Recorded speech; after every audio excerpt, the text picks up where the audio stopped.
Good morning, ladies and gentlemen, and welcome to the Election Compliance Audit Committee meeting. Agenda 3 we'll be dealing with. We have a quorum, so we may begin. Are there any, first of all, are there any declarations of interest from the members? No. There being none, we pass to the next item, which is the confirmation of minutes. We have all received a copy of the minutes in English. I have no problem with the minutes in English, to say exactly as my recollection is. The minutes in French, however, if anybody has looked at them in English, we refer to the facts being compelling in one place. I'm concerned that in French, it was translated as les faits irréfutables. Irréfutable, in my opinion, was a little bit stronger certainly than the English compelling, and discussions have taken place between the committee coordinator and our language advisors, and they agree that a more appropriate translation of compelling would be les faits convalent.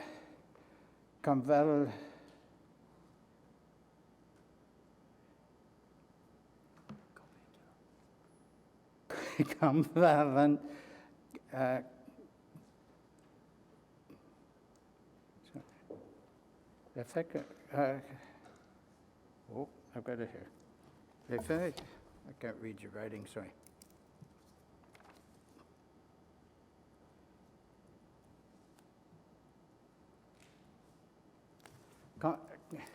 Okay. Les faits convalentants,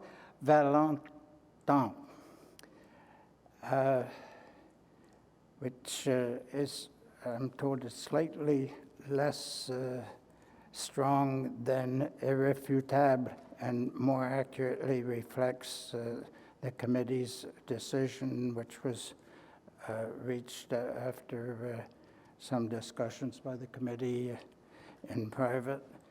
And if the committee so agrees, the French translation of our decision will be such to the...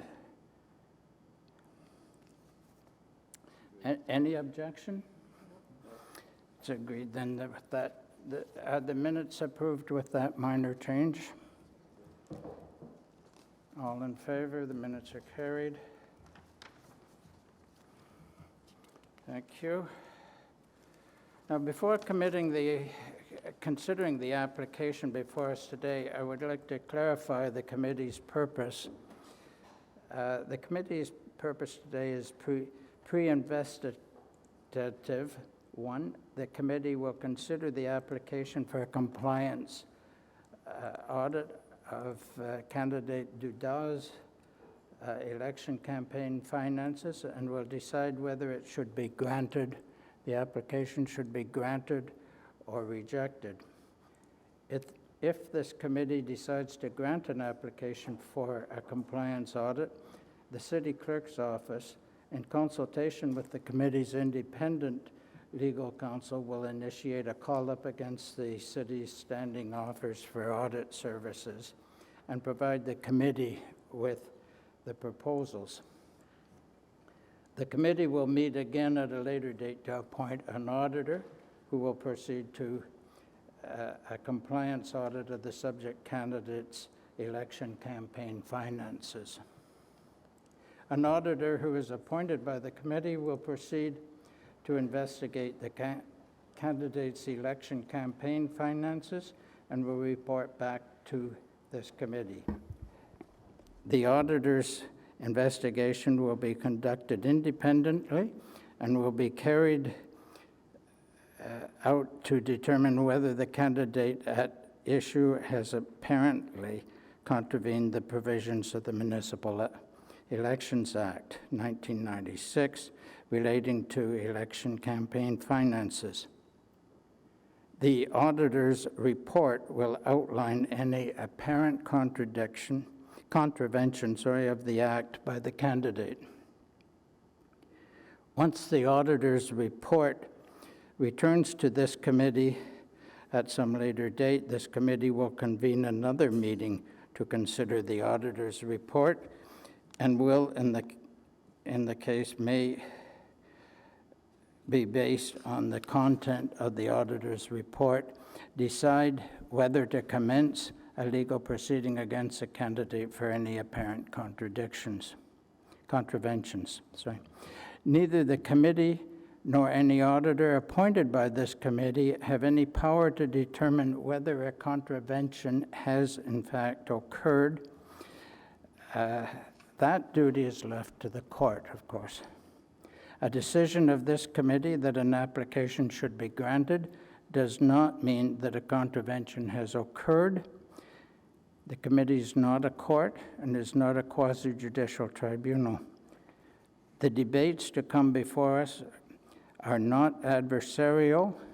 There is no cross-examination of witnesses contemplated by our rules or procedure, and there will not be any cross-examination of witnesses or presenters.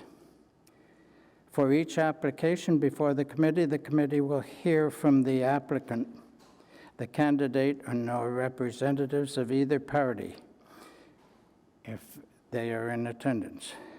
All speakers have 5 minutes to speak according to our rules, which may and sometimes are extended in exceptional circumstances. The committee's rules of procedure do not allow for a right of reply from any speakers and does not allow for debate between the applicant and the candidate. Committee members may ask questions of the speakers for the purpose of obtaining information or clarification on the matter under discussion. Once any speakers have spoken, committee members will have an opportunity to ask questions of staff or their independent legal counsel, as well as an opportunity to speak on the matter. The committee will then normally recess to deliberate in private before moving on to the next item. We have one application on the agenda today. It's an application for compliance audit of the campaign finances of candidate Laura Dudas for Innes Road for the 2018 regular election.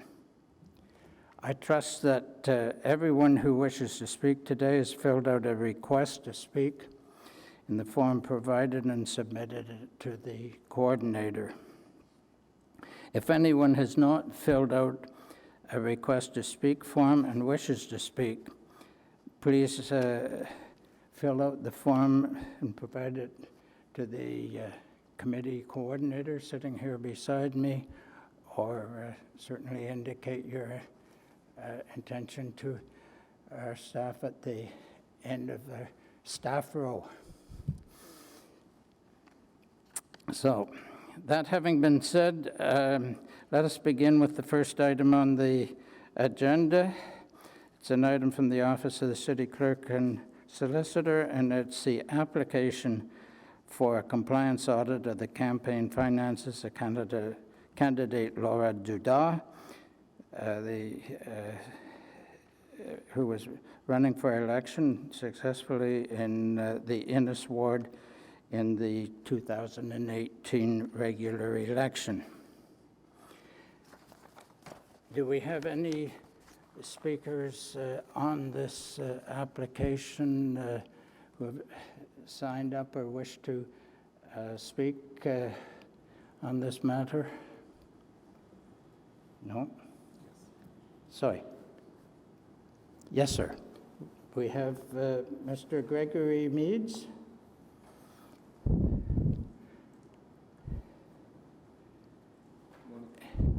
Good morning. Good morning, Mr. Chair, members of the committee.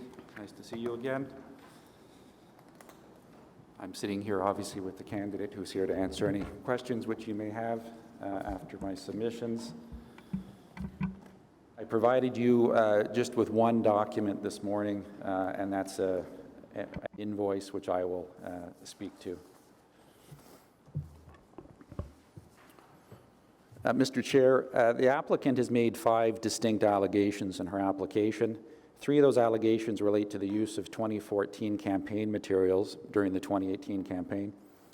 Issue number 1, reference is made to 2014 campaign signs seen in the ward on public and private property. The majority of the candidate's 2014 signs were damaged as a result of 4 years of storage in the candidate's shed and were disposed of. Any 2014 campaign signs which may have been observed on public or private property were not placed with the knowledge or direction of the candidate or her campaign.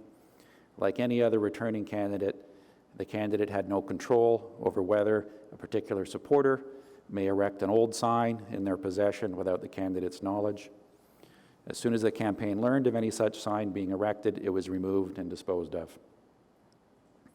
Issue number 2, the applicant suggests that volunteers were seen carrying 2014 campaign material. In the photograph which the applicant refers to, it appears that a volunteer cut up an old election sign she must have had and used it as a backer board to make writing on her walk sheet easier. Issue number 3, the applicant makes reference to 2014 campaign signs seen at the end of campaign event. After the polls closed on election night, and as the campaign was over, a volunteer chose to use some of the few surviving 2014 signs to decorate the local bar which hosted the election night party. The campaign had no plans to decorate the venue. The candidate was not aware and did not request that any 2014 signs be brought in after the close of polls in any event, so it wouldn't matter, to decorate. The candidate has subsequently learned that the volunteer in charge of signs made a last-minute decision after the polls closed to bring a few of the surviving 2014 signs to the venue, as there were otherwise no decorations. Issue number 4, the applicant makes reference to photos taken on her campaign launch date of May 4th that show a few individuals in 2018 campaign T-shirts. The T-shirts in question were produced and brought to the event without the prior knowledge or request of the candidate or the campaign. They were produced by a supporter who owns a promotional and printing business. The candidate later learned that they were brought by that individual in an effort to convince the campaign to order T-shirts, which it later did. And an invoice for the T-shirts purchased is provided to you. And that's the document which I've given to you. No expense for the shirts was incurred outside of the campaign period. Issue number 4, the applicant makes reference to a, quote, professional video, unquote, uploaded to the candidate's website on launch day. This video was filmed in a field by a friend of the candidate a couple of days prior to May 4th as a test to see how the candidate looked on film. It was never intended to be used at the time. It was shot in one take. After filing her nomination papers, it was decided that the informal look of the video would work, and it was uploaded to the website. Once that decision was made, a donation in kind value was attributed to it, and Form 4, filed by the candidate, indicates that in-kind donation for the video, which was eventually used after the nomination papers were filed. In summary, the candidate has properly accounted for all expenses incurred in her campaign. Her expenses fell almost $3,500 below her authorized campaign expense limit, and the committee should put an end to this matter today. Thank you, Mr. Chair. Subject to any questions you may have, or committee members.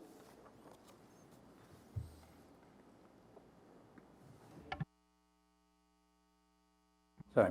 Any questions, members of the candidate's representative. On my left, Mr. O'Callaghan. I just want to be clear what you're saying. You're saying that signs were used from the 214 campaign, but without the candidate's knowledge or approval. Yes, you may recall it's similar to the first matter I appeared before this committee this year, where a few of Councillor DeRuse's prior campaign signs were seen on public or private property. The candidate had no knowledge that this was being done. Obviously, former supporters had signs in their possession and put them up. As soon as she learned of it, she took them down. And the video was made prior to the campaign, but not used. That's right. The video was shot a few days before the nomination papers were filed, not intended to be used at that time, no contribution contemplated for that filming. Once it was determined that it was being used, and in fact, when it was uploaded after nomination papers were filed, which is appropriate, a in-kind donation value was attributed to it and reflected in her papers. Is the videographer a company? To my knowledge, it's listed as a named individual. It's not a company. The donations, I don't have the name, but it's in there. It's not a company. Thank you. Thank you. I have questions. I'm looking at the application last two pictures.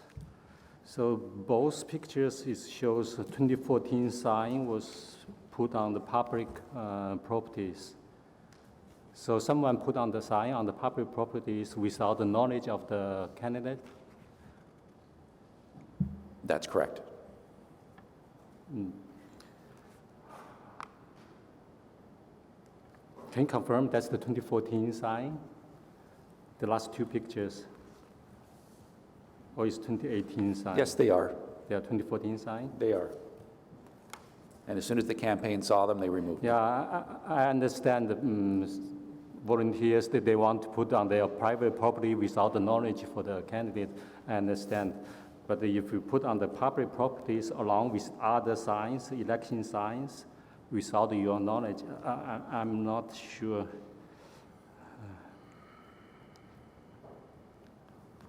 Well, that's the candidate's position. She did know about it. Mm-hmm. Okay, sure. Thank you. Thank you. Mm.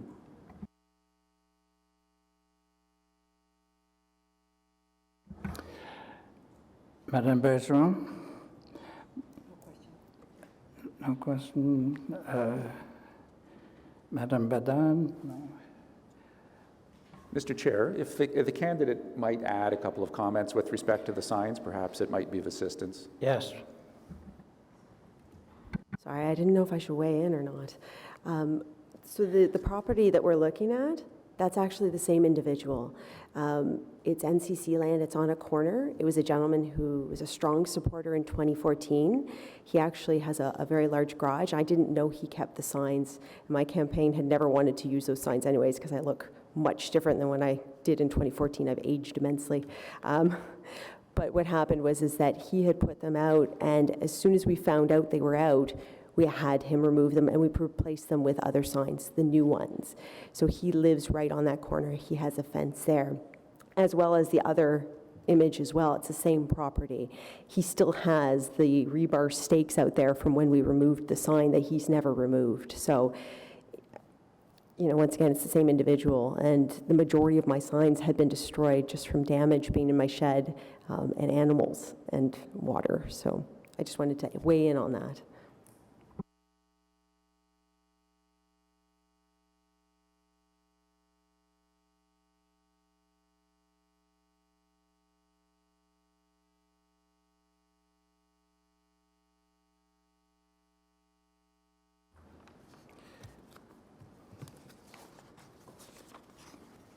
I'm sure you have the application before you.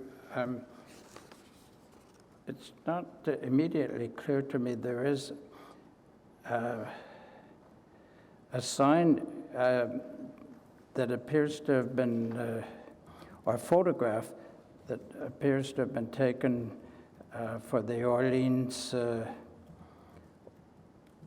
Star, Dundas. I think that's, I guess that's after the election results were known. That's right. That's the post-closing of polls election night party, which I spoke to, where a volunteer, again, had some old signs and brought them in. And that's is a 2014 campaign sign. It is. And Not posted during the campaign period.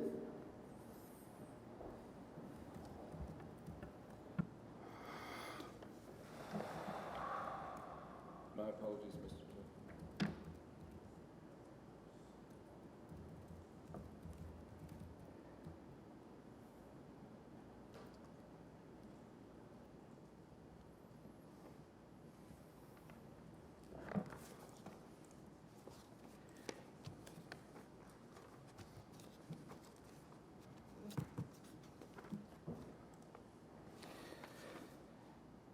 oh, sorry. When you said the film was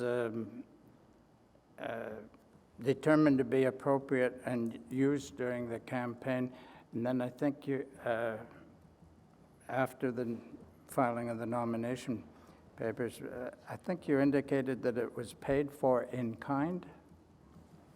On her form, the candidate's Form 4, on page 5, Table 2, contribution in goods or services from individuals other than candidate or spouse. The last entry from Wasim Baobed, video campaign, there's a value of $800 as a contribution of that goods or service. Mr. Balvey is in business as storyline productions, is that correct?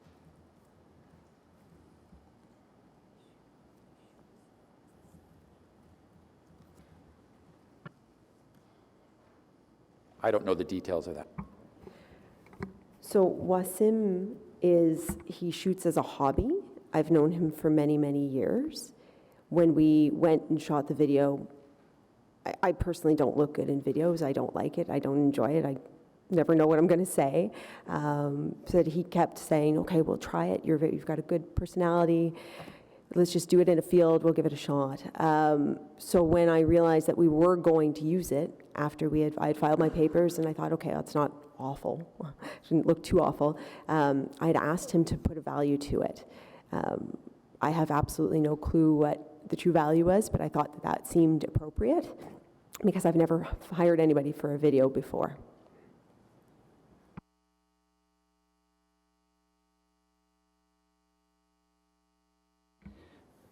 It appears there are no further questions by the committee members.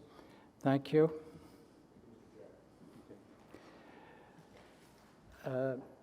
Do members wish to speak to the item or wish to go into deliberations? Then the committee will recess to deliberate in private. I would anticipate we will resume in approximately 15 minutes. Thank you.